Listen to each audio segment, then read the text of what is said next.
Eric Pogel. I think most of you do. I've been friends with Jeremy for probably 10 years now, and he asked me to do this class a few months ago, and I said, all right, so here we are. I guess we should open with a word of prayer. We're in church, and that's kind of what you do in church. So,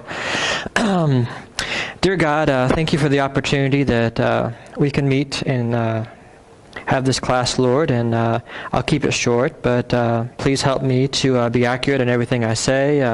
Help me to make it easy to understand, Lord, and help us all to learn something new. Amen. Amen. Okay, so this class is about science, history, Christianity, apologetics, worldviews. Want to go through questions like why do we think God exists? Why are we Christians? What about this question about Christianity, that question about Christianity? How do we communicate those ideas with those who see the world differently? And how do we carry out the Great Commission? How do we approach people who are skeptical and do so with patience and confidence? And what you see on the screen is only a very small subset of what you could cover in this class. I mean, if you're in the subject of apologetics and worldviews and science and history and everything that intersects with Christianity, you could probably go on for years, once a week like this. But no, I'm not going to do that. See, this isn't just a lecture, it's interactive. And first question I guess I should ask is, why are you guys here? What do you want to get out of the class? Don't be shy. Learn.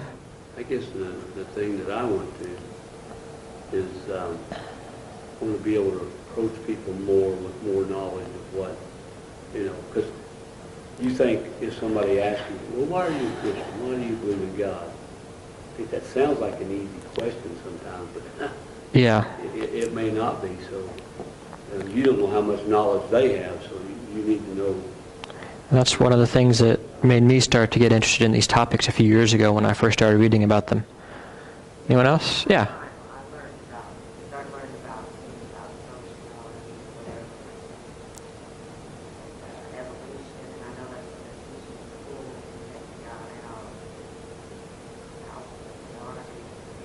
Mm-hmm. Yep. We'll go through some of that.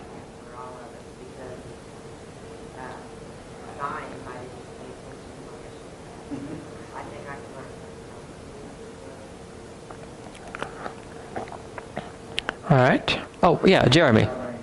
Yeah, what's up? Just, I talked to Eric a lot, just, our conversations and stuff, and a lot of the stuff he's covered. And for me, I went through 4 years of Bible college learning this stuff. And then, talking to him, it's just like, I know several times I've walked away and come home to Megan and been like, hey, you won't believe what I learned tonight, or, this is awesome. And then being able to talk to other people. I preach some of this stuff to my son, like resurrection and stuff. But, it just excites me that everybody else is here too, that I can learn it again and be able to share it with others, because it is something that we face constantly. Yeah, and if you see number 6 up there, the last week is to be decided by class. I thought it'd be cool if you guys kind of came up with something that'd be interesting to cover that, well, as a disclaimer, it has to be something I know about. There's lots of things you could...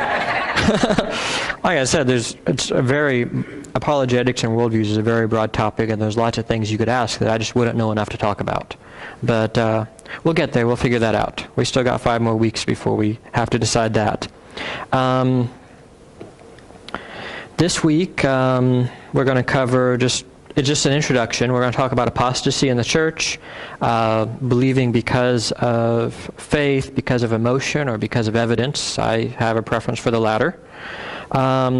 What is apologetics? Why is it necessary? Just an overview of various worldviews and a survey of beliefs. What do Christians believe as far as what these various worldviews are? And this is going to set the stage, and the next weeks we're going to go through several different arguments. Week 2, the fine-tuning in physics, is an argument for the existence of God. Week 3, evolutionary theory, is talking about evolution, how it works, what it can and what it can't do, and what extrapolations are reasonable and which ones are not. And, go ahead. I got a theory about that. Okay. 6,000 years ago, There's blood. Here we go. Okay, we're gonna have to do more than that. What'd you say? He's been watching Ken Hovind. Oh, okay. Exactly where that came from. I think Kent Hovind is a brother in Christ, but I'm not a fan of some of his arguments. I think if you want to defend a young Earth creation view, I think there are a lot better people you can read and watch. So,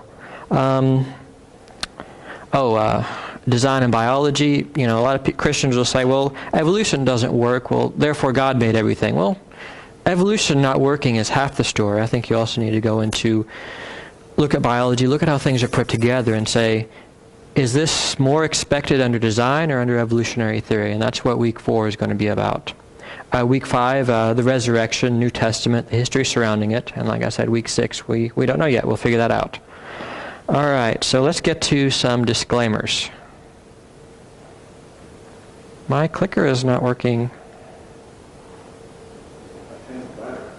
The light's on. What'd that do?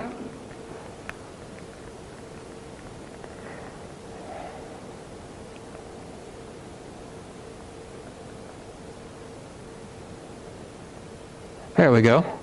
Unlike the dog in the picture, I do know a thing or two, but I do want to go through some disclaimers.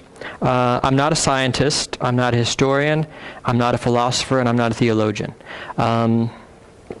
If you want to go really deep into these topics, you're probably going to have to talk to one of those people.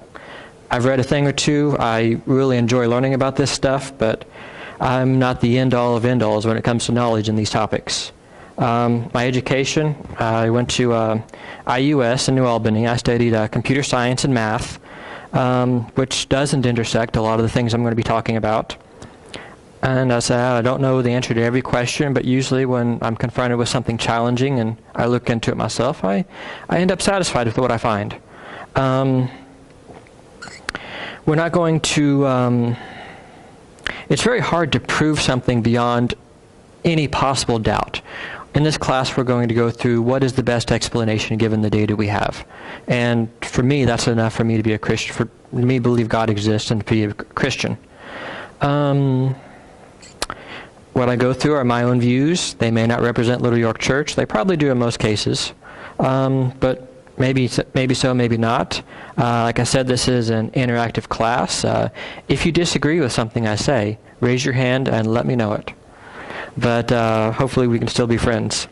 And if something I say doesn't sound right, stop me and ask me for a source, and I'll probably have to get it to you after class. And after this, I'm going to put the presentation, everything on my website, so you can go through it. It has all the sources there. Let's see. About me, my own background. I grew up without much knowledge of religion. My family didn't go to church. I was agnostic, kind of borderline atheist in my teenage years. Not quite. I just really didn't know. I remember in high school, one of the teachers said that some scientists don't accept evolutionary theory. And I had never heard anything like that before. I thought it was just people that knew nothing about it. And to be fair, most scientists aren't in that category, but it got me looking. And, as a 16-year-old, your knowledge of science isn't that deep, but I started reading and I became convinced that, hey, maybe God does exist. Maybe this can't all happen by itself. And, I had friends in high school that went to church, and I started going to church with them, and that's how it started. I was 14 years ago. I'm 30 years old, and read a lot more since then. I've never had, as a Christian, I've never had any type of religious experience. I'm probably one of the most spiritually constipated people you'll ever meet. So I believe that some people have real encounters with Jesus. I'm not one of them. I don't know what that's like. I'm limited to the evidence. So that's one of the reasons I'm interested in this side of things. And of course, neither are most skeptics and atheists. So if we can understand that side of it, we know how to relate to those people. Let's see. Oh, not ready for that yet. My own views. think I already explained that in the other parts here.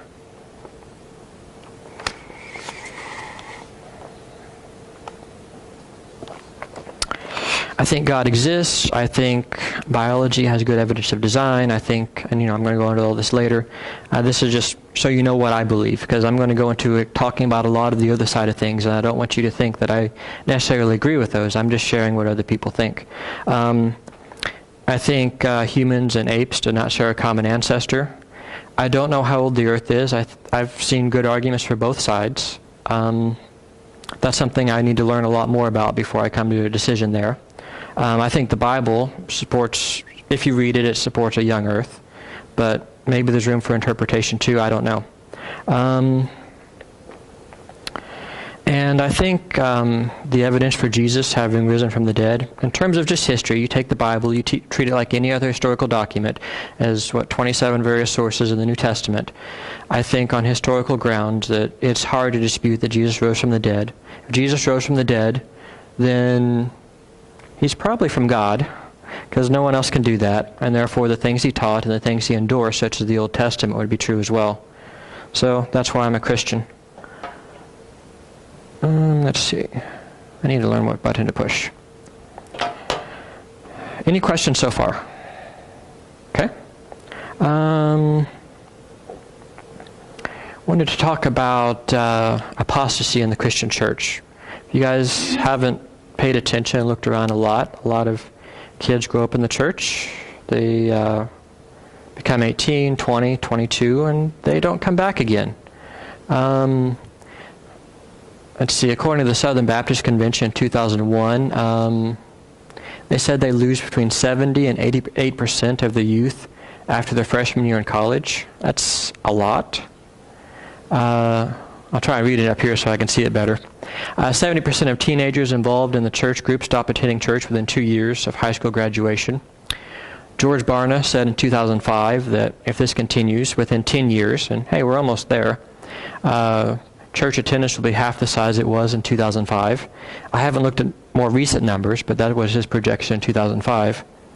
And from 1990 to 2008, in the United States, the number that have identified themselves as Christian has gone from 85% to 76%. So we've dropped about 9% in 18 years. And if you look back further than that, it was going down a little bit before then too. If you spend much time on the internet, you'll see, if you go outside your Facebook bubble into the big open sea of the internet where people believe all kinds of crazy things, you'll see that, and maybe even on Facebook, you'll see that when Christians debate, they usually lose. I don't think that's necessary. Someone's trying to get in over there.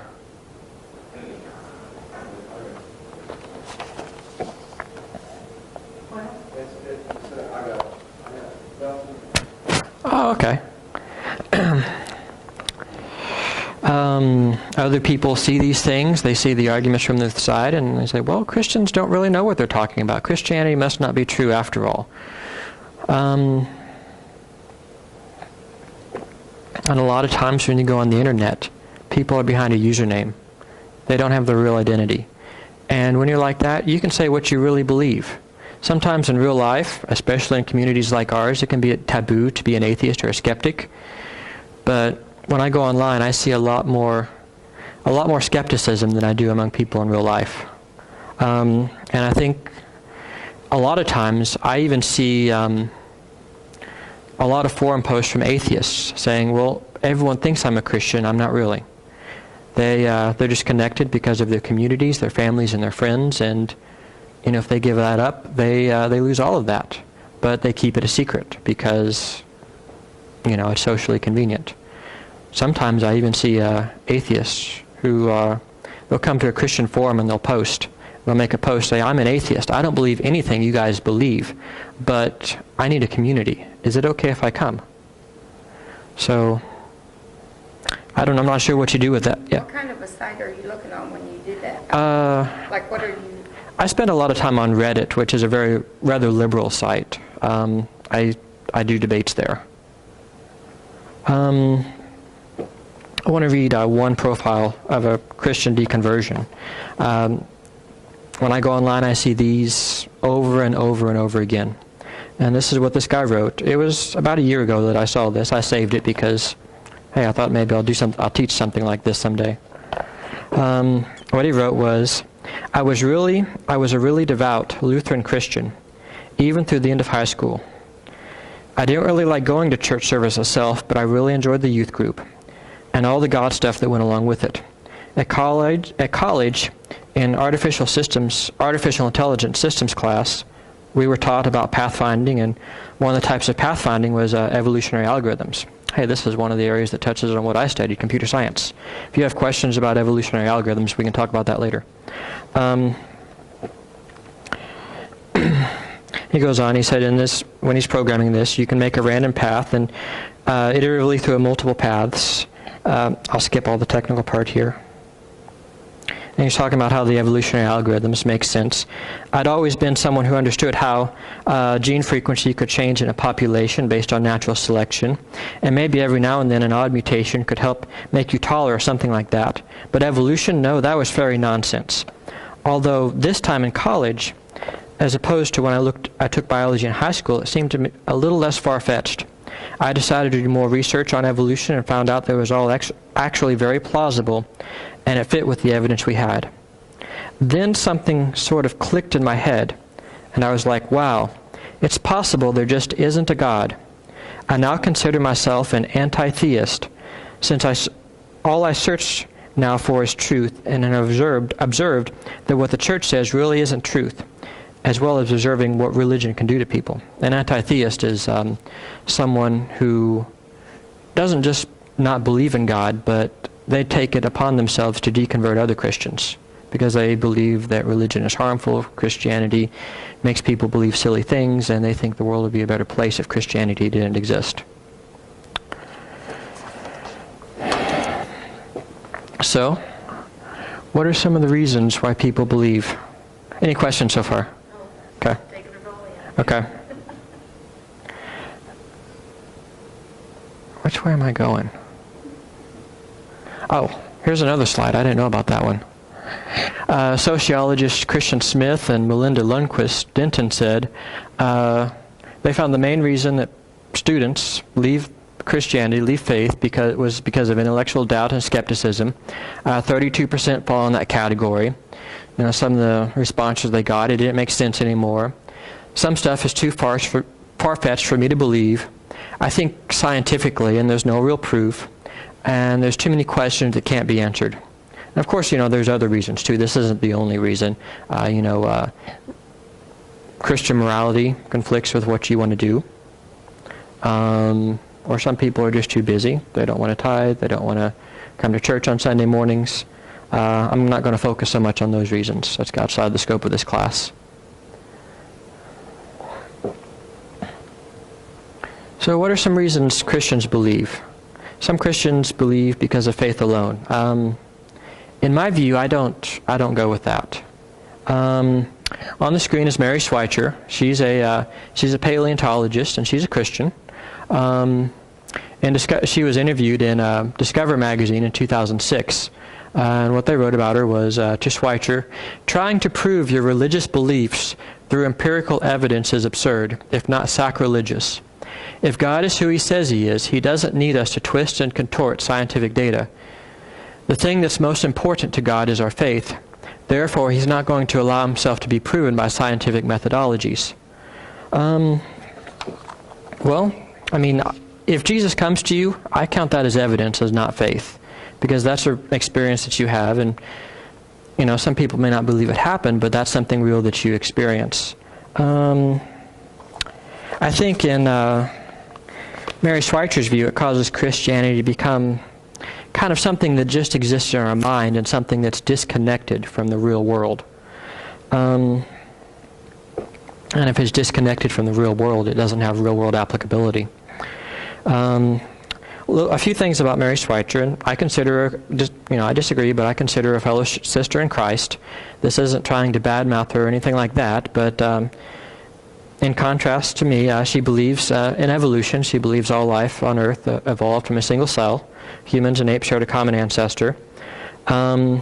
when she talks about twisting and contorting scientific data, she's talking about creationists. She's talking about people who disagree with evolution. And one thing that's very interesting about Mary Schweitzer, and something we're probably not going to have time to touch on in this class, is that she found a lot of dinosaur bones with soft tissue inside of them. They weren't fossilized. They had their original proteins that were in dinosaurs, the collagen and the osteocytes that make up that are in the bones. And this has caused a lot of controversy because something that's 66 million years old, 100 million years old, 200 million years old shouldn't have original molecules in it. And she's kind of been at the center of this whirlwind of controversy because of it. But like I said, we won't get into that. And when we do theology, I've heard some people sarcastically remark, it can't be based on science or history. It has to be completely made up, or it's not good theology. You know, I disagree with that. So how do we decide what we want to be true? Do we believe what we want to be true? Well, I don't know if Christianity is the best choice for that. Do we believe because that's how we were raised? A lot of Christians do. We were raised as Muslims. Does that mean we should be Muslims? If we were raised as atheists, should we be atheists? So on faith alone, I don't see a good way to choose. Which way am I going with this? Because we like or dislike something doesn't make it true. I don't like Kim Jong-un or what he does in North Korea, but he still exists. I love calorie-free peanut butter, but it doesn't exist. C.S. Lewis, he's every Christian's favorite Christian to quote, right? He said, I don't go to religion to make me happy. I always knew a bottle of port would do that. If you want religion to make you feel really comfortable, I certainly don't recommend Christianity. Now, we're all Christians, so we don't know what a bottle of port is. That's alcohol. What is it, Rita? I figured it was. I think it's like British for alcohol. They speak another language over there. All right, next slide. What's next? Oh, I've been there. I always go the wrong way. I think it changes it on me every time. Okay, this is, yeah, that's probably part of it too. Okay, there we go. I'll leave it like that.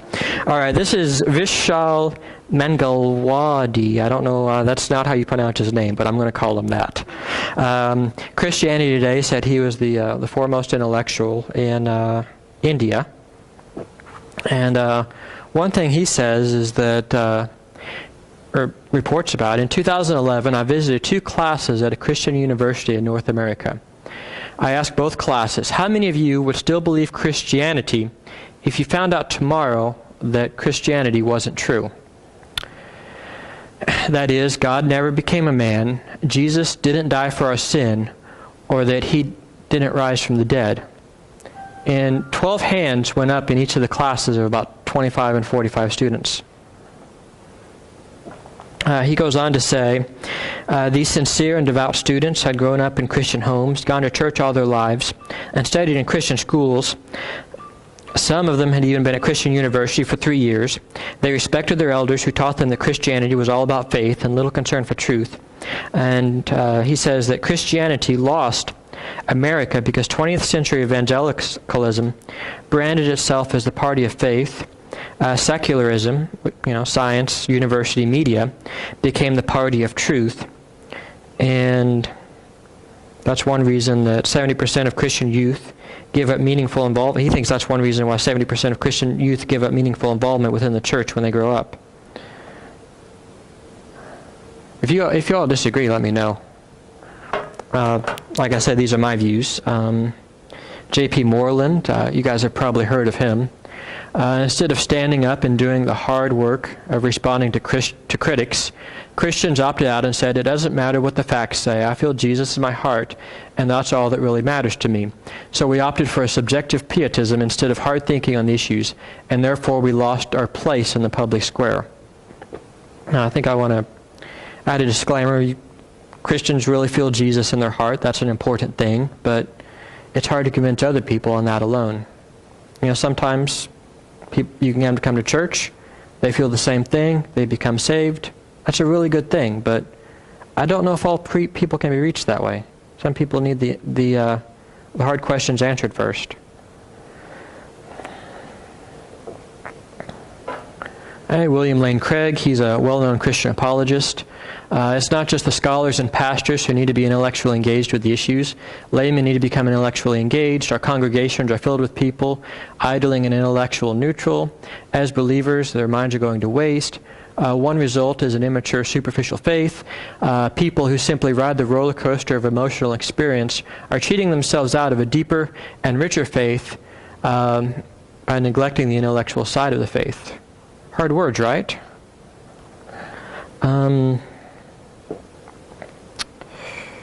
Matthew 22:37, love the Lord your God with all your heart, all your soul, and all your mind. Well, you're supposed to do all of those things, I guess. Mind is part of that.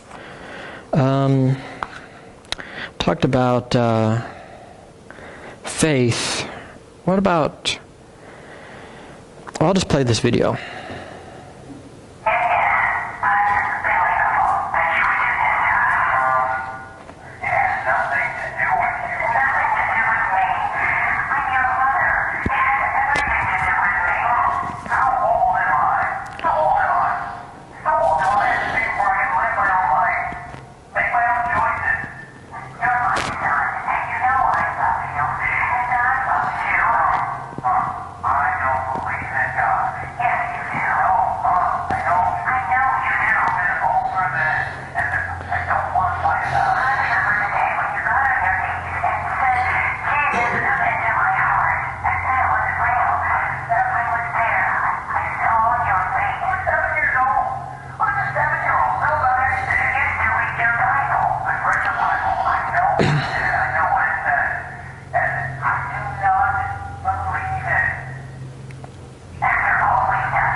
Pretty serious situation.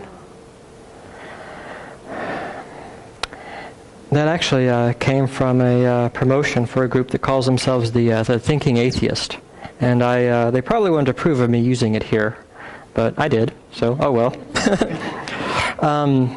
In that video, do you guys think the mother did a good job responding to her son? What are some of the things he did wrong? She, the mother. She made it about herself. Yeah. I think she even tried to manipulate with emotion. You're embarrassing us. Don't you remember when you were 7 what you felt? And I think the son just needed reasons to believe, reasons to be a Christian. And I don't think the mother did a good job of addressing her son's doubts. And, I think she just tried to make him feel guilty about it. And I'm not here because I feel guilty. I'm not a Christian because I feel guilty. And I think if we're going to be Christians, it has to be more about just guilt. Or I don't think guilt should even be, the primary reasons why we're Christians. If we do something wrong, then we should be guilty. But if you don't believe the fundamental morality behind it, then you might not feel guilty. I don't know. Talking about emotion. When Mormons come and knock on your door, they'll ask you, well, what do they use to try and convince you that Mormonism is true? What do they ask you to do? Does anyone know? They don't come to my house anymore, so I have to ask you. If you feel something inside of you, like a burning in your stomach. Yeah.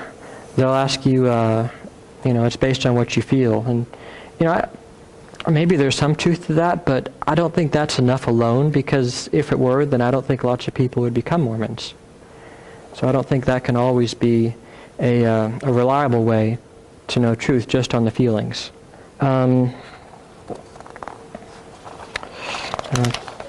Pull something from the Bible here.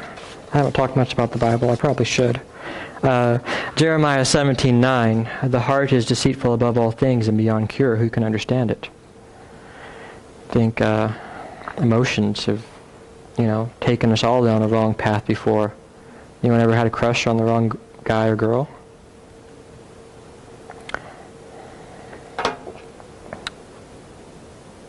This is J. Warner Wallace. He's another Christian apologist. I'll get to what apologetics is here in a minute, but he spent most of his life as an atheist. He was a cold case detective. He looked at the New Testament as he would a cold case, which is basically solving a murder a long time ago. He became a Christian because of it, because it looked like real history. We'll get more into that later. And after that, he started doing youth ministry at his church. He said that, I spent the first year of youth ministry focusing on the artistic nature of the Sunday gathering. I incorporated music, video art, and drama to create compelling Sunday experiences that were more entertainment than content. The kids who graduated from my ministry that first year weren't prepared for what they encountered in college, and all but one walked away from their faith. I started taking annual trips. I'm skipping ahead in his article here a little bit. I started taking annual trips to Salt Lake City and Berkeley. Why? I was scheduling theological and philosophical battles to help prepare my young Christians for the larger looming battle they would someday face on their own. And he later says, I don't think I've lost a student since. Let's see here. I think Christianity itself has in its tradition some it's all right. Let me turn it off. Yeah, I think Christianity has a tradition of evidence-based arguments. Luke 1:3-4. Luke is explaining why he's writing his gospel. He talks to Theophilus. It seemed good to me as well, because I have followed all these things carefully from the beginning, to write an orderly account for you, most excellent Theophilus, so that you may know for certain the things that you were taught. So Luke's going around, he's talking to all these people, to putting it all in order. Romans 1:20, for since the creation of the world, God's invisible qualities, his eternal power and his divine nature, have been clearly seen, being understood from what has been made, so that people are without excuse. We're going to get into more of that later. 1 Corinthians, Paul talking, chapter 15. If there is no resurrection of the dead, then not even Christ has been raised. And if Christ has not been raised, then our preaching is futile and your faith is empty. I think other translations say your faith is useless. Paul isn't basing Christianity on what anyone feels. He says Jesus rose from the dead. And at that time there were lots of people around that knew that. And he said this evidential-based claim is what Christianity is based on. Any questions so far? Any disagreements? It's okay. We can still be friends. Okay. Some people find this controversial, and hey, we can agree to disagree. That's okay.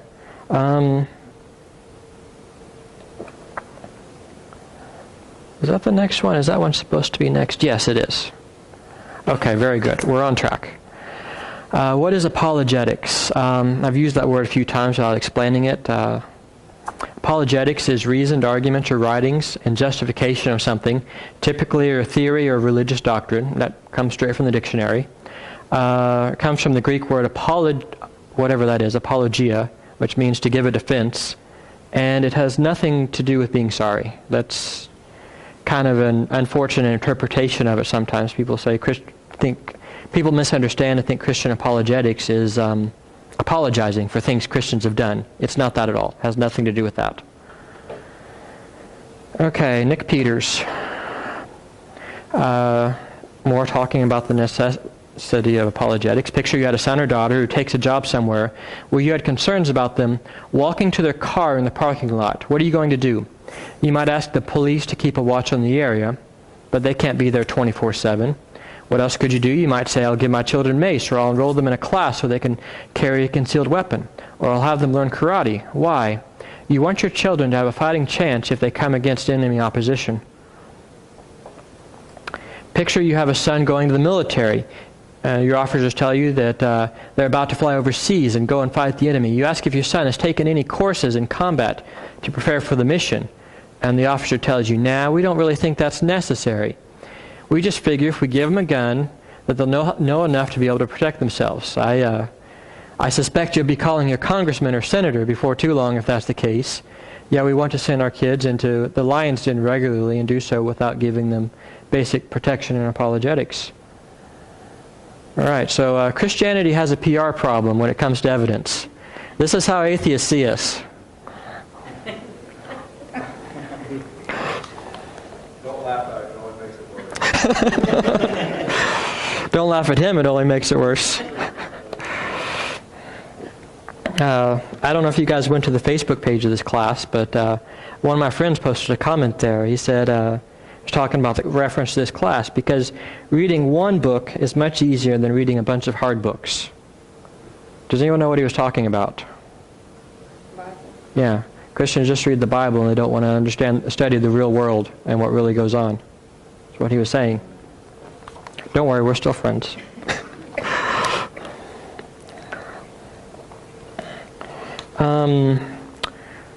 In addition to that, Christians sometimes engage in bad arguments.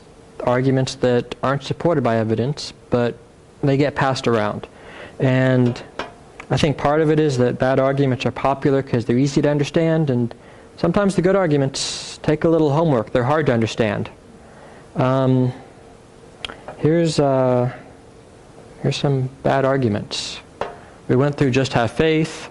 Why are there still monkeys? Is not an argument that would combat evolutionary theory. We're going to get into speciation in week 3 and understand why that's a bad argument. Evolution violates thermodynamics.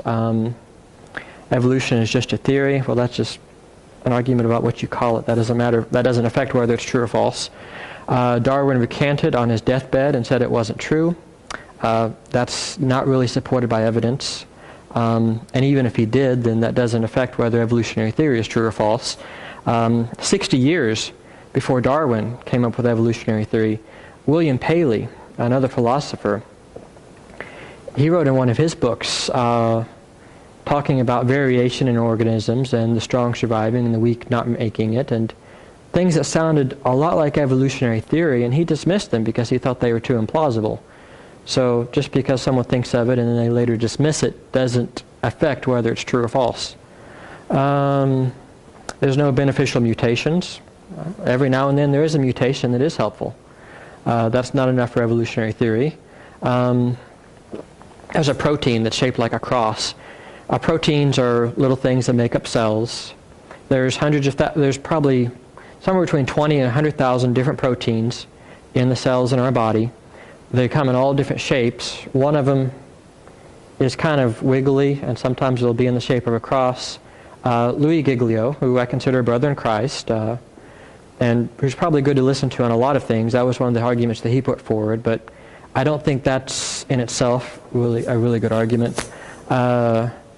You've probably all seen the email forward that NASA found Joshua's long day, their computers or whatever. There's no frame of reference in the past, so they didn't do that. The earth was surrounded by a canopy of water before the flood. This used to be a popular theory among creation scientists, but I don't think any of them hold to it anymore. Kent Hovind, it was one of his big ones too, but he says now that it's not the best one to go with. Or actually his son that runs his ministry says that.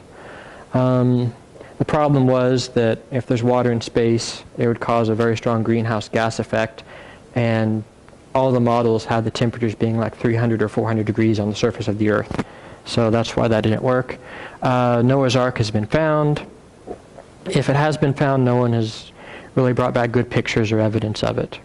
And these are all arguments that if you go to the Answers in Genesis website, Creation Ministries International, Institute for Creation Research, the organizations that have, the creation organizations that are the largest, they believe in a young earth, and they have the most scientists who ascribe to creation. They will all agree that these are not the most useful arguments. We'll get into good arguments, but like I said, this is the introduction. Any questions? Okay. And I think a lot of you probably realize that if you're talking to someone that doesn't believe the Bible, quoting Bible verses isn't going to convince them. It's circular. You have to show that it's reliable and all of that before you can get to that. All right, logical fallacies. And I'm jumping around to all kinds of topics here. The next classes are going to be more specific. This is Graham's hierarchy of disagreement. It's basically a diagram showing what are good arguments and what are bad arguments. At the bottom you have name calling, calling people an idiot head. Ad hominem is when you attack the characteristics or authority of the writer. You can't trust him, he's a creationist. You can't trust him, he's an evolutionist. Responding to tone. He sounds really angry when he talks. I'm not sure if he's the best person to make an argument. Well, yeah, you should present an argument calmly, but that's not a counter-argument. Contradiction is just saying the opposite. Yaha, nuh-uh, yaha, nuh-uh. A little bit better is counter-argument. That's when you say the opposite, and you give some evidence in support of what you're saying as the opposite. A little bit better is refutation, where you take what the person says is wrong, and you can at least cite other people who are in some position of authority and explaining why what they're saying isn't wrong. And at the top of the pyramid, we've got explicitly refuting the central point, explaining in detail yourself and understanding yourself why it's wrong. All right, next random topic. Oh, another video. Actually, this is an audio.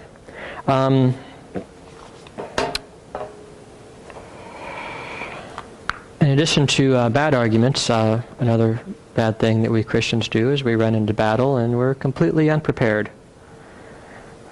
All right, we got Brian in Chicago. Thanks for waiting. This is a radio show. You called towards the end of the show. Oh, sorry. Let me give some background. This is a radio show. It's called The Atheist Experience. It's a radio show in Texas, and it's about 2 minutes long. So a pastor is going to call in, and he's going to. Well, it's not going to go well. Don't be this guy. Hopefully we have enough time.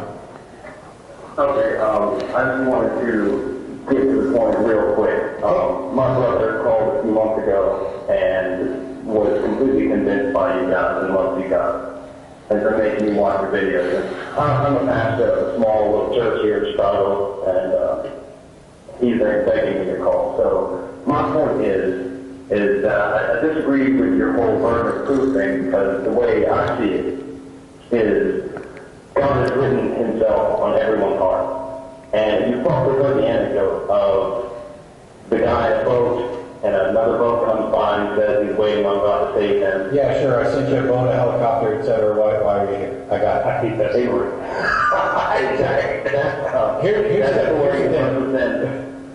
That story represents the Bible perfectly. Well, I guess I'm just going to have to. I was also, essentially you were Southern Baptist. I was Southern Baptist in St. Louis area, and actually worked with some churches in Illinois, although not all the way out in Chicago.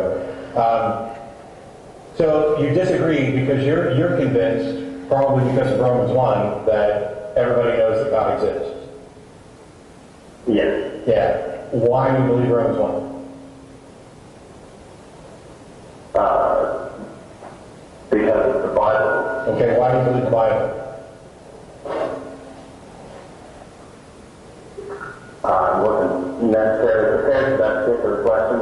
You're a preacher and you're not prepared for a question on why you believe the Bible? I'm not trying to be rude. This to me is like the basics. Why would anybody believe? Why should I care what the Bible is? The reason why I'm not prepared for that particular question is because you didn't answer what I had to say.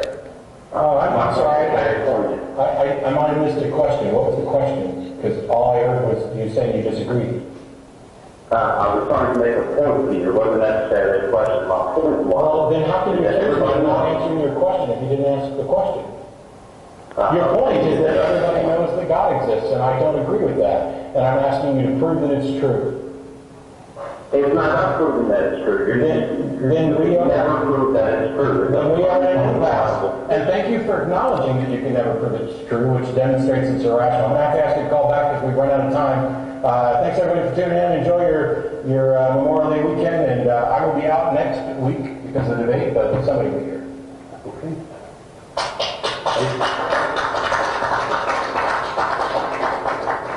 I agree with you that you cannot prove that it's true, but I believe it anyway. That's why people outside the walls of this church don't believe Christians. They see us failing like that. And we don't have to be.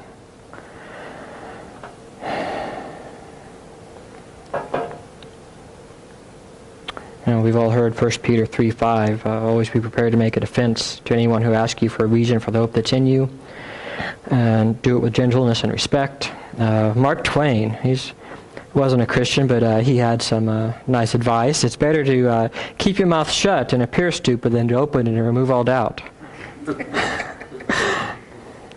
According to a Barna study, I don't remember what year this was, 95% of all professing Christians have never attempted to share their faith, and out of the 5% who have, only 2% do it on a regular basis.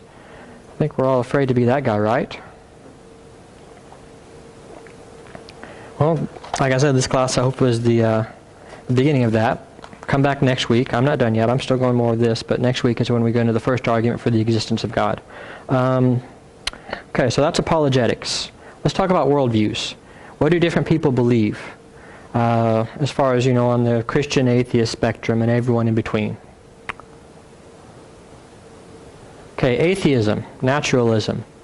The idea, as Carl Sagan said, the cosmos is all there is, or ever was, or ever will be. Naturalism is the belief that only laws of nature, like physical laws, as opposed to anything supernatural, the laws and forces are what operate the world. It's the idea that the belief that nothing exists beyond the natural world. Okay, so what do they believe? Big Bang, 13.8 billion years ago. It changes over time, as they do various tests to figure out when they think it happened. Basically, all the matter in the universe coming apart from a single point. I can't talk about the physics. I don't have the background in that. Over time, it disperses. Space itself is what expands. Eventually, gravity causes the dust and gas to fall together into stars and planets. Our solar system and Earth formed 4.5 billion years ago.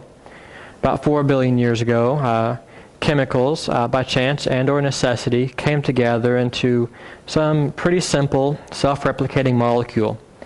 A molecule is just atoms stuck together, and whatever this molecule would have been in their view would somehow have interacted with other atoms to make more copies of itself. They call that abiogenesis. Sometimes it made imperfect copies of itself, maybe even trillions of imperfect copies, and every now and then one of those copies had a useful variation that made it a little bit better at copying itself than the other molecules. And that one then outcompeted the ones without that variation.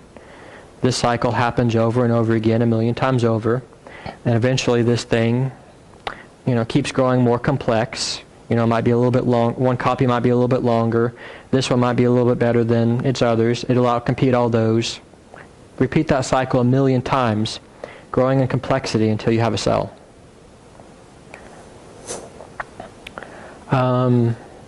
Those cells evolved into other animals. First single cells, and then those cells stuck together. Cells that stuck together, eventually some of the cells started doing different things.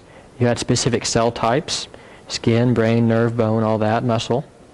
In the secular worldview, the first sea life appeared about 600 million years ago. Amphibians, 400 million years ago. Reptiles and dinosaurs, about 300 million years ago. Birds and mammals, about 200 million years ago. 80 million years ago, primates, that would be monkeys and apes. And less than 2 million years ago, humans. Okay. This is a video that illustrates what I was just talking about.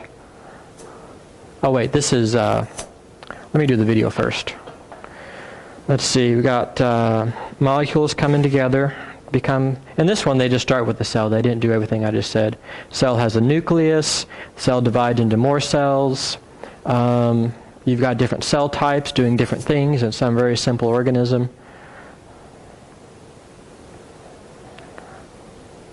Gets bigger, more cells, more different shapes. We're going to have a fish here in a minute.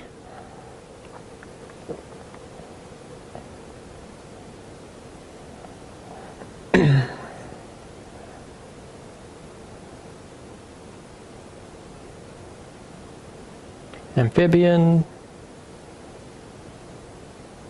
reptile, dinosaur, mammal, primate, ape, and human.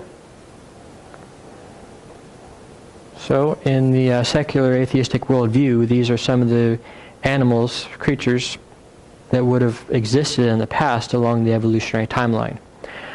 This is what they call the tree of life, not the tree of life in Genesis. It's a little small here. I'm sorry you guys can't really see that. But basically it shows down the very bottom black root part, the first cell, and then that expanding outward into all the various species that exist today. You know, the idea is one population goes this way, another population goes that way. The environments are different. Therefore, you know, different random mutations will help them out, and they'll evolve that way. I don't want the line diagrams to make you think that biology is that simple. Wasn't this something that, another controversial thing that they're kind of just becoming not putting in their theory? Yes, the tree of life is being chopped down, so to speak. We're going to get to that in week 4. Okay. But yes, that's right. The idea basically is that, hey, if you have a family tree, then you can look at the genes and say who's your brother, who's your cousin. And if you have Chinese genes, or if you're white and you have Chinese genes, or African American genes, or you know, some genes of some other ethnicity in your family, then you know something's not right and somebody's been fooling around, right? Well, along evolutionary theory, then, you know, all the genes that they find in every organism, they should be able to take those and build a tree of what branched from where. Well, sometimes they find genes of a very distant organism in some other organism, and unlike people, those organisms can't mate and exchange genes. So it doesn't quite follow, actually it doesn't really at all follow this neat picture. Of course, if you're a designer and you're building things, you can take whatever genes you want that are right for the job and put them in whatever animal you want. So if you find a mishmash of genes everywhere, according to what an organism needs instead of what its ancestors should have been, then that's something that fits better with design than with evolutionary theory. We're going to go into that a lot in class 4. But as far as biology being simple, I don't want you to be fooled by that line diagram, that line animation, because that makes it all look very easy. This here is the animation of a cell. Can you turn that down a little bit?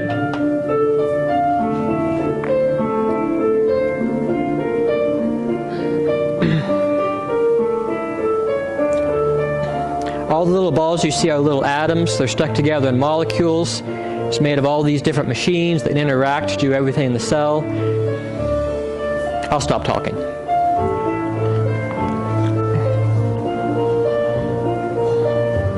Huh? I like your explanation. Okay, I'll get into it a little bit. The cell in the video is a white blood cell.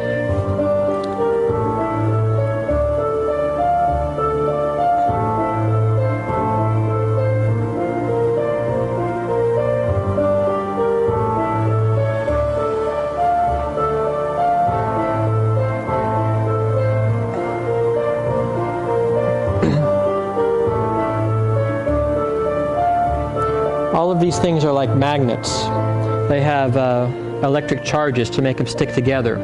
And many of them have specific shapes on their surface so they can interlock with the right pieces but not the wrong pieces.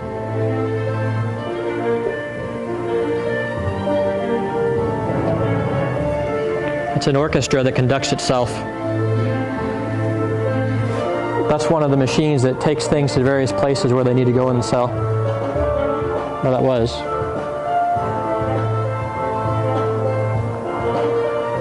This is RNA. We'll get into that, how RNA and DNA work in class 3. It's making new proteins, which are the machines you see interacting everywhere.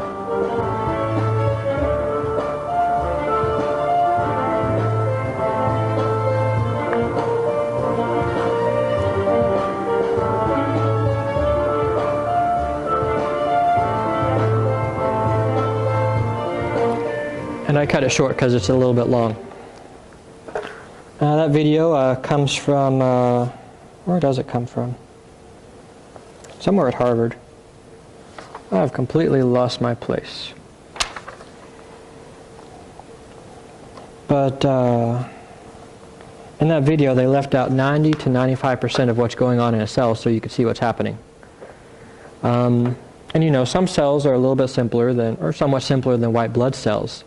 But among cells, after you get the many simpler, they can't exist on their own. They're either parasites inside of other cells, you go simpler, and they're viruses. Viruses can't even reproduce on their own. They have to hijack the machinery inside of a cell to reproduce. So we don't have any sequence from anything at all that's viable from chemicals to cells. We'll probably go into more of that later too. University of Chicago evolutionary biologist James Shapiro describes the cell and its reproduction. Each reproductive cycle of the cell involves literally hundreds of millions of biochemical and biomechanical events. That means little machines interacting. We must recognize that cells possess a cybernetic capacity beyond our ability to imitate. Therefore, it shouldn't surprise us when we discover that extremely dense and interconnected control architectures at all levels. Simplifying assumptions about cell informatics can be more misleading than helpful in understanding the basic principles of biological function. This isn't to argue it's so complex that God must have done it. Being really complex makes it harder for evolution to do, but like I said, I think we can even go better than that and find specific patterns in biology that look like what we would expect from design, class 4. All right, so that's atheism and naturalism. Let's talk about theistic evolution. These are the Christians that believe that all life on earth evolved from a common ancestor. They believe God created the universe. The stars and planets formed through natural processes, just like I did on the atheism slide. God might have created the first cell, or maybe it came about through natural processes. Their beliefs vary. All life on earth evolved from a common ancestor, including humans, evolving from apes over millions of years. Theistic evolutionists believe that at some point in history, God gave the evolved primates souls, which created the first humans. Adam and Eve may or may not have been real people. The beliefs vary. The first 11 chapters of Genesis, which is creation through Babel, are metaphorical or parable, although there may be elements that are factual, such as the first sin or Cain killing Abel, and they believe there is no global flood. See, notable theistic evolutionists include Francis Collins, who is the director of the National Institute of Health and head of the Human Genome Project. These are people who identify as Christians who believe in evolutionary theory. Tim Keller, N.T. Wright, Philip Yancey, most of the recent popes, and Billy Graham is open to the idea of theistic evolution. This is what Francis Collins... notable Christian organizations that promote theistic evolution are BioLogos and the American Scientific Affiliation. You probably haven't heard of those. He's open-minded to it, yes. On his website he says some people believe theistic evolution, some people believe various forms of creation, but he doesn't say which. He doesn't take either side. I was kind of surprised by that too. Yeah. Let's see, Francis Collins describes theistic evolution. He is the director of the National Institute of Health. He's a geneticist. Seeking to populate this otherwise sterile universe with living creatures, God chose the elegant mechanism of evolution to create microbes, plants, and animals of all sorts. Most remarkably, God intentionally chose the same mechanism to give rise to special creatures who would have intelligence, a knowledge of right and wrong, free will, and a desire to seek fellowship with Him. Okay, so that's theistic evolution. We're just going through the various worldviews. Old Earth creation. Let's see, they believe that God created the various species over the last 4 billion years, but that evolution can't create the complexity we see in life, and that common descent is not true. Common descent is all life sharing a common ancestor. Humans and chimpanzees evolved from some ape that lived a long time ago. The apes evolved from other mammals, and mammals evolved from reptiles, evolved from fish, evolved from something else. That's what common descent is. Old Earth creationists do not believe in common descent. They believe the days of creation are spread out over a 4 billion year time span since the Earth existed, with creation, let's just say a 13 billion year time span, with the creation of light on day 1 representing the Big Bang. They believe that God intervened to create Adam and Eve from dirt about 40 to 100,000 years ago. Only Homo sapiens, that's our species, are descended from Adam and Eve. The other extinct species that look somewhat like humans that we find in the fossil record, and I think they were humans, Homo erectus, the Neanderthals, Homo floresiensis, which I'm not pronouncing right. The news media calls them hobbits because they were shorter. Old Earth creationists believe usually that they were just non-human animals. And Old Earth creationists usually believe that Noah's flood happened, but it was a local event confined to Mesopotamia or thereabouts, Iran, Iraq, Turkey. Notable Old Earth creationists include Charles Spurgeon, C.S. Lewis, maybe. He was always very unclear about what he believed. It seems like every side tries to claim him. I thought he was most likely an Old Earth creationist. Paul Copan, William Lane Craig, Norman Geisler, J.P. Moreland, and Lee Strobel. And Reasons to Believe is a notable Christian group that promotes Old Earth creation. All right, so that's Old Earth creation. Young Earth creation. You guys are probably most familiar with this view.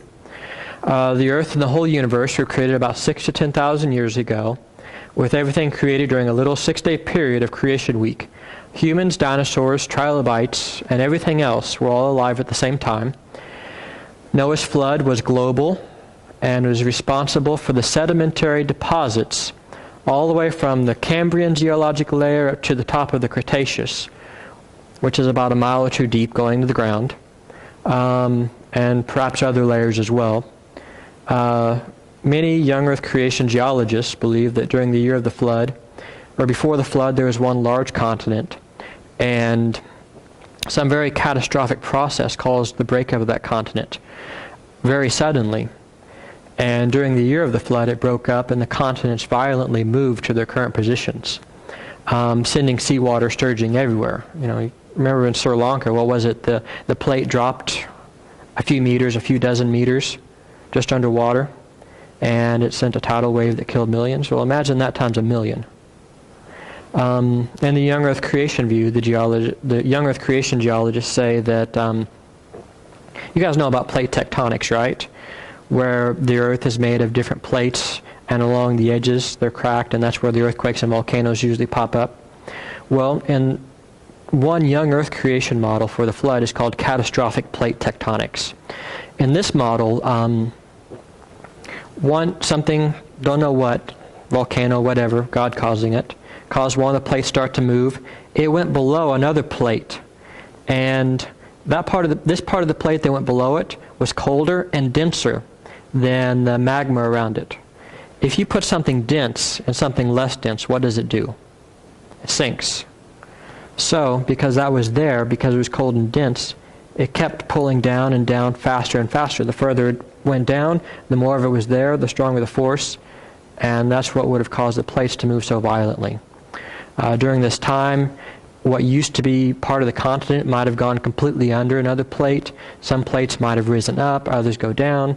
Young Earth creationists will say this is maybe why you don't find mammals and humans very low in the fossil record, because maybe where we lived completely went beneath another plate and we can't find it anymore.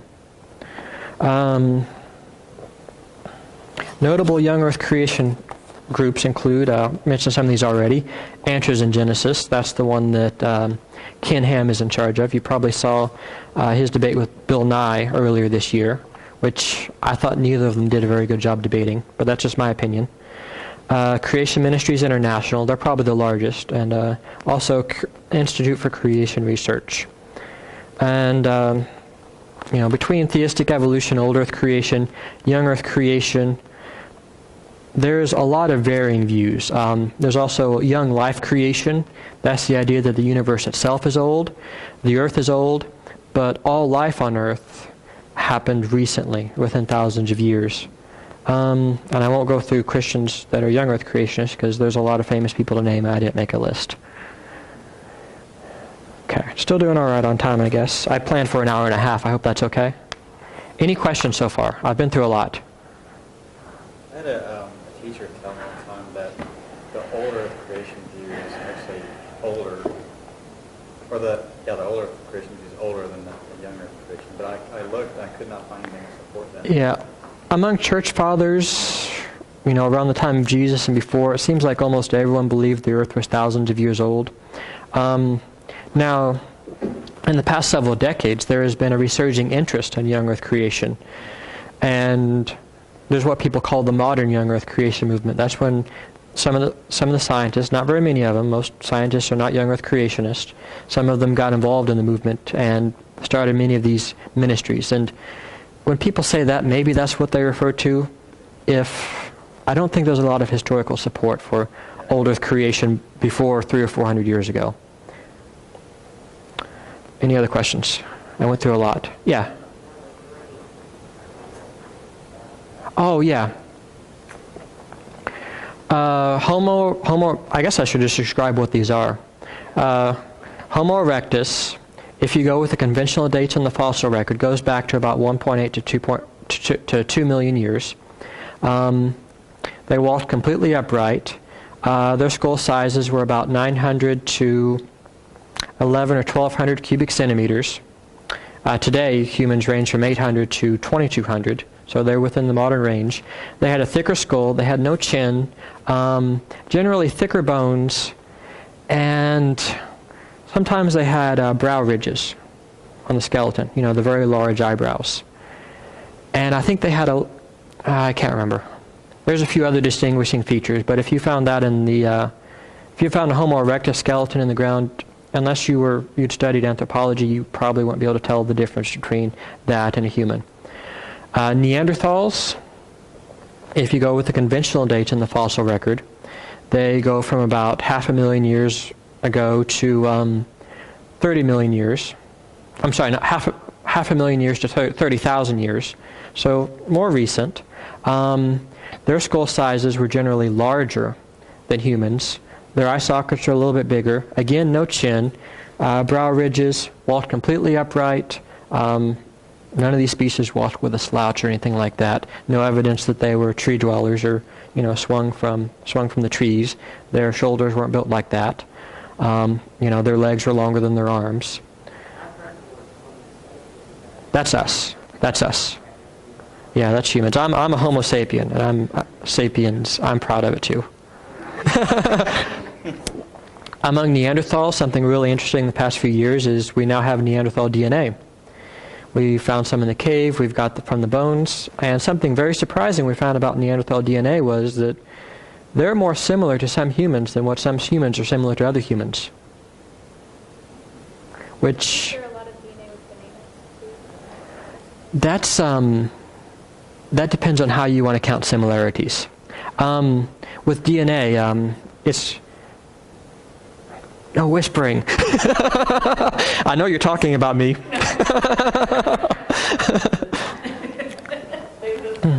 Yeah.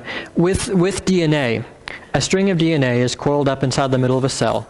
In humans, there's about 3 billion what they call bases, which is little individual molecules of DNA. There's 4 types of bases, which we call the letters of DNA, A, T, C, and G. What's interesting is if you just write out a string of random A, T, C, and G and compare it to any other random A, T, C, and G, any string will be at least 25% similar to any other string because there's only 4 letters and you get a 1 out of 4 chance of both of them having the same. I think bananas are 50% similar. There's a lot of different ways of calculating similarity and controversies about which way is correct. I'll spare you all of that. So the fossils that have been found of these other types of species are authentic? Yes, yes. You can go to a museum and see them. Among Erectus and Neanderthals, there have probably been hundreds found. Sometimes they're a whole skeleton. I don't think there's any creation scientist who rejects whether authentic. Before them, there were other species in the fossil record. I don't want to go too much in the fossil record. We can do that as the option for the last class if you guys want to do the fossil record, or you could do the last class half the fossil record and something else. Unless you guys have any more questions on this or anything else before I move on. Okay. State of the nation. Well, how many Christians are young Earth creationists? How many are old Earth? How many are theistic evolutionists? Okay, a lot of denominations don't have an official stance, but these denominations have issued statements explicitly accepting theistic evolution. The Catholic Church has for about 50 years or so. United Methodist Church, the Lutheran Church, the Presbyterian Church USA, and the Anglican and Episcopalian churches. As far as who's an old Earth versus young Earth creationist, it's much harder to narrow that down because there's a lot of them that just don't know either way. Their congregations are made up of both. Some of the preachers are old Earth, some are young Earth. And that's not to say that all Catholics are theistic evolutionists. You'll find Catholics who are young Earth creationists and old Earth creationists, as well as in these other denominations. This is just the stance that their leaders have taken. Pope Benedict the 16th in 2004, he wrote that since it's been demonstrated that all living organisms on Earth are genetically related, it's virtually certain that they've all descended from a first organism. Converging evidence from many studies in the physical and biological sciences furnishes mounting support for some theory of evolution to account for the development and diversification of life on Earth. While the study of human origins is complex and subject to revision, anthropology and molecular biology combine to make a convincing case for the origin of human species in Africa about 150,000 years ago, with humans gradually increasing in brain size, culminating in the origin of Homo sapiens. On the United Methodist Church's website, they write, "We find that science's description of cosmological, that means space, geological, and biological evolution aren't in conflict with theology." 2008, they released a statement, this is the United Methodist Church, "Therefore it be resolved that the General Conferences of the blah blah blah of the United Methodist Church go on to record as opposing the introduction of any faith-based theories such as creation or intelligent design in the science curriculum of our public schools." So they stand behind that very strongly. Intelligent design is a view that's more vague than creation. Intelligent design just says that some things in the universe are designed instead of arising by chance. And they explicitly reject even teaching that in their schools, which I thought was surprising too. Say all that again, I got lost somewhere. Okay. I'm sorry. Which part? Just about what the United Methodist. Okay. They oppose the introduction of creation or intelligent design in the schools. I'll put all of this on my website. What's on the slides and also what's on my notes, and I'll post it on the Facebook page. Okay. Yeah, I understand. I was surprised too. Skipping some here. That's the church's stance, not. Yeah. When I hear United Baptist Church start bringing people up. Yeah, they're a Methodist or a young Earth creationist. This is just the stance of their leadership.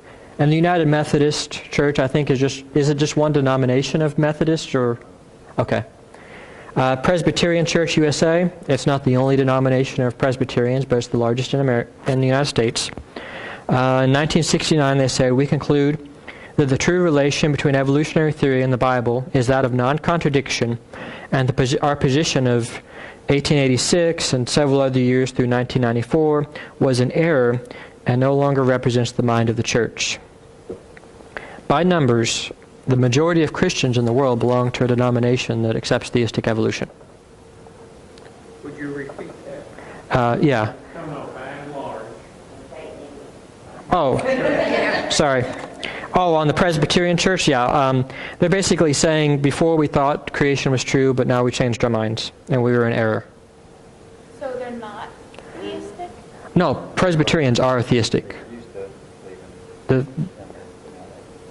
Yeah, PCUSA, which is one denomination of Presbyterians. I think they're very liberal in other. Yeah, they are. What percentage of denominations did you say? I said the majority of Christians worldwide belong to a denomination that accepts theistic, that their leaders accept theistic evolution. I am not a theistic evolutionist, if you guys didn't know already. I think I've said that a few times. Let's go through some other statistics. This is in response to the statement, human beings, as we know them, evolved from, or developed from earlier species of animals. It basically means humans evolved from other animals. This is by country. As you can see on the left, most of Europe, about 80% of people believe that humans evolved from other species. Italy is at 70%, Ireland at 70%, Poland at 65%. Over there to the United States, where about 40% of people in the United States believe that humans evolved. The pink is the I don't know area, and the green is no, they didn't. And then Turkey is much lower. They're a strongly Islamic nation. I think they're the only strongly Islamic nation represented in that survey, and they were around 25%. You would know. I wouldn't know. Like compared to other, Okay, I didn't know that. Yeah. Yeah. For those that don't know, Dustin and Lauren are experts on Islam. not yet. Well, you know a lot more than anyone else here, I think. Anyone else that I know here. Yeah, I don't know.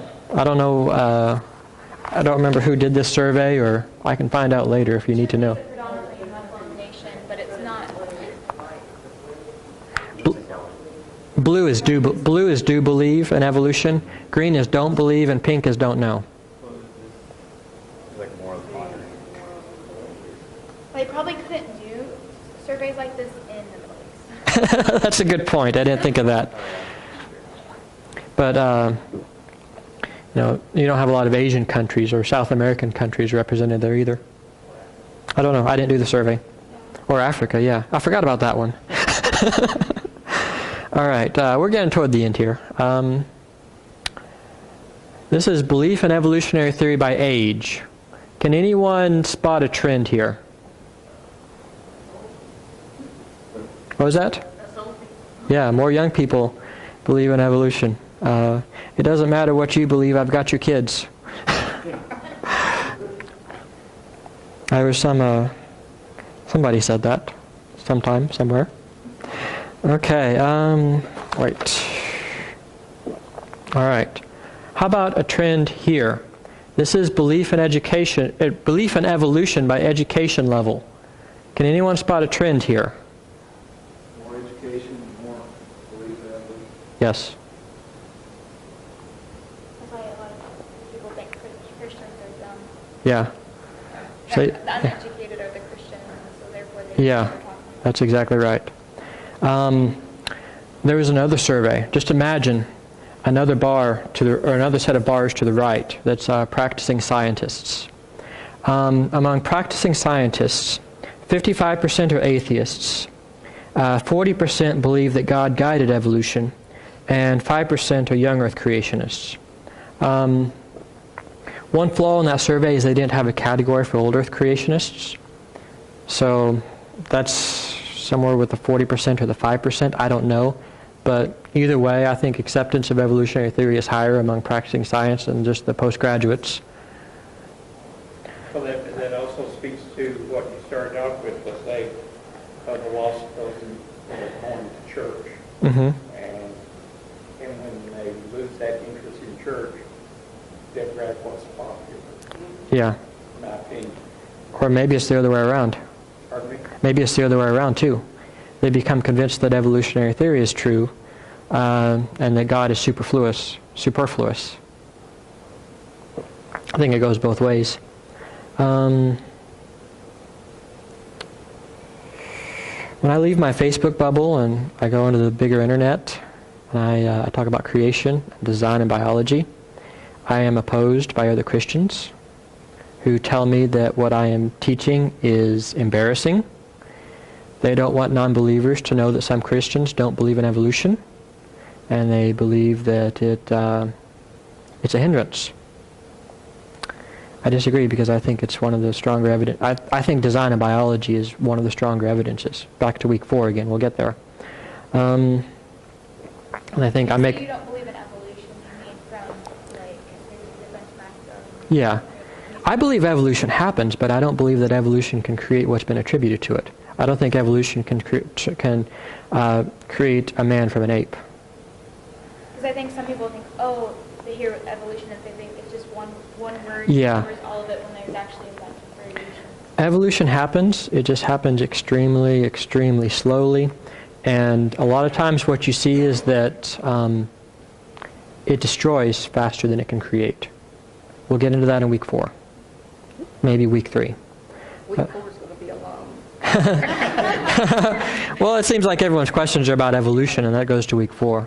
I think we're really facing an uphill battle here. We've been losing this war for a long time.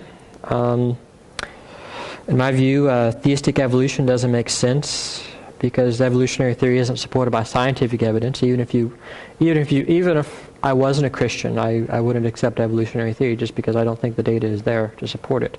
I think there's a very big difference between what you see in the science journals, where scientists communicate and write about their findings, and what you see in the popular media. I think that's even true of one field in science to another. I can show you in the paleontology journals, where paleontologists will say, the fossil record is all stasis. All we see are animals appearing suddenly, staying the same for millions of years, and then they go extinct. We don't see gradualism. We don't see change. And then they'll complain. The other biologists don't get this. They don't understand this. They think it's gradual. And these are paleontologists who are not Christians, who spend a large part of their career arguing against Christians in design, and they'll still say this. But I don't know, get these guys in a room and talk to each other? I don't know what you need to do. But you go to Wikipedia, you go to Talk Origins, which is a popular atheism site, you go to YouTube, and you will find mountains and mountains of evidence for evolution, but this evidence doesn't line up with what you can read in the journals and what the data actually says. We'll get more into that too. Week 4. Week 3, actually. I think, in my view, you guys can disagree with me. I mean, if any of you are theistic evolutionists, you are still my brother or sister in Christ. We can worship together. We can be friends. I want you to challenge me. Do you ever talk sense into somebody? I mean... No, I don't speak any sense at all. It's hard to know because when I talk to people online, it's always a different person every day. I don't spend a lot of time with someone long term. Sometimes people on the other side will tell me, you brought forward a lot of things I didn't know about. A lot of what you say makes sense, but there's no follow-up. I try to put a pebble in people's shoes. I try to, Richard Dawkins, our good friend and loving brother in Christ, Richard Dawkins. Richard Dawkins is probably the world's most famous atheist. He has a scale, he calls it the Dawkins scale. He's not conceited at all. But he goes from -7 to 7, where -7 is a Christian. Of course, Christians are negative. And 7 is an atheist that's absolutely convinced and nothing can convince them otherwise. And he puts himself about a 6 on the scale. And, I just try to move people one position on the scale at a time. If they're an anti-theist, I try to make them an atheist. If they're an atheist, I try to make them an agnostic. So on. And I don't know if I'm successful or not, because I don't really have a good way of knowing, but I try.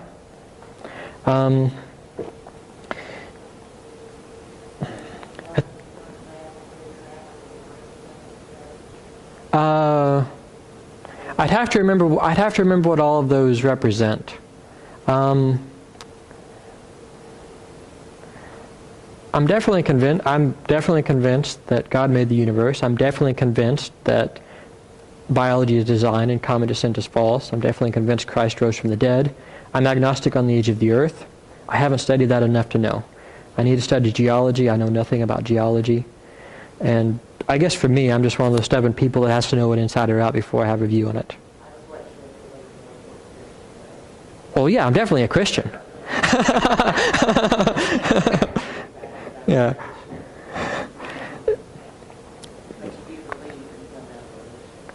I don't think humans evolved from apes. Every creation scientist, every creationist that's a scientist will tell you that a limited amount of evolution happens. The problem is that finding the right variations to make something new is so hard, and you have to have huge populations trying for trillions and trillions of years before they stumble across, the right mutations to get something good. And that's why evolution can't go anywhere.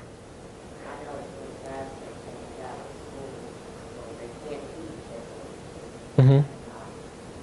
I think the problem is that evolution is taught, but the limits of evolution are not taught. I think that's the problem. Everyone talks about what it can do, but no one talks about the limits. Talk about epidemiology and immunization. In the last 100 years, there have been about 10 to the power of 20 H1N1 viruses circulating through, this is the flu, one strain of the flu, circulating through the blood of people who have been affected by it, right? Viruses evolve a lot faster than large organisms. They have less DNA, which is one of the reasons. Natural selection is stronger in them. I won't go into all the reasons. But according to atheism and the naturalistic worldview, in the last 200 million years, there would have been about 10 to the power of 20 mammals that ever lived. And some ancient mammal, kind of like a rat, would have evolved into a whale, a giraffe, a human, a bat, a platypus, a kangaroo, and every other mammal you see. So in that many mammals, we would have seen it evolve into everything. But the H1N1 virus is still more or less, or very much so, an H1N1 virus. If viruses evolved as fast as what is proposed happened in the past with evolutionary theory, then no vaccines would work. H1N1 would become HIV, which would become every other RNA virus there is and back again. If that makes sense. Again, week 3. And I think that concludes the useful part of my presentation. Any other questions before we completely conclude? As far as week 6, are there any ideas for what you might want to cover? When you do your teaching, will it be like practical things that I could be able to take and put into my understanding and Yes. spit back out? Yes. So, This was just the introduction. yes. State of the nation, where we're at, how bad we're losing. Yes. Throughout the week. So. For the rest of us. Was this, did anyone have trouble following along in this class? I mean, you can say yes. I guess that's not a very good question to ask. That's my position, is to help you dumb it down. It's not that I don't understand it, it's just that I would never be able to repeat it. Yeah. So I want to be able to have it a tool in my tool belt so that like if I'm in a conversation. Okay. All the slides will be on my website, and I'll put the website on my Facebook page. Tonight I'll put this on the Facebook page, so you can see it. I think what you said earlier too, it's not going to be as easy as sitting here just soaking in. You know, like we're going to have to go and study and do some work ourselves, just like Heath done. That's joining me in education. Heath went and put a lot of hours into it. Now the other stuff, I think the resurrection stuff, you could literally, I listened to him one time and I could take it away and use that as a, I don't want to say a weapon, but as a tool. And, you know, this stuff here, it does take, you know, I don't know how many times he's given me articles, and I'm like, okay, highlight what I can understand and get rid of it. I will admit that history is one of my weaker areas. That's why I only have one class devoted to it, because I just don't know as much about that area. I'm more of a science person. A few years from now, I hope to change that, but I'm not there yet. One thing at a time. If you guys think of other topics you want to talk about later, if you have questions, post them on the Facebook page. Yeah? What are the 5?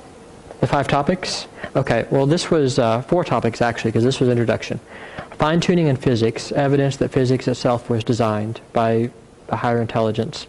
That's a positive argument for the existence of God. That's week 2. Week 3 is evolutionary theory and understanding how it works and what it can and can't do. So that's an argument against the other side. Week 4 is evidence of design in biology.